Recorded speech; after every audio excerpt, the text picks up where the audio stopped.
പ്രിയപ്പെട്ട മാതാപിതാക്കളെ, കൗമാരപ്രായത്തിൽ കുട്ടികൾക്ക് മാതാപിതാക്കളുടെ ക്ഷമയും സ്നേഹവും വളരെ അത്യാവശ്യമാണ്. അവർക്ക് തെറ്റുകൾ പറ്റിയാൽ പോലും അവരെ ഒറ്റപ്പെടുത്താതെ സ്നേഹത്തോടെ കാര്യങ്ങൾ പറഞ്ഞ് മനസ്സിലാക്കാൻ ശ്രമിക്കേണ്ടതാണ്. അവർ ഒറ്റക്കല്ല എന്ന തോന്നൽ നൽകാൻ എപ്പോഴും ശ്രദ്ധിക്കണം. കുട്ടികൾക്ക് അവരുടെ പ്രശ്നങ്ങൾ തുറന്നു പറയാൻ ഒരു അവസരം നൽകുക. അവർ സംസാരിക്കുമ്പോൾ ഇടയ്ക്ക് കയറി ഉപദേശിക്കാതെ അവർ പറയുന്നത് മുഴുവൻ ശ്രദ്ധിച്ച് കേൾക്കുക.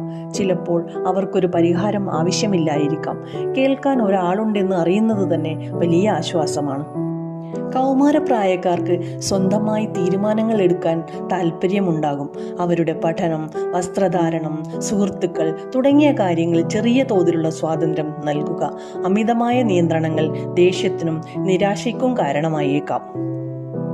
വീഡിയോ ഇഷ്ടമായാൽ ലൈക്ക് ചെയ്യാനും സബ്സ്ക്രൈബ് ചെയ്യാനും അഭിപ്രായങ്ങൾ പറയാനും മറക്കരുതേ.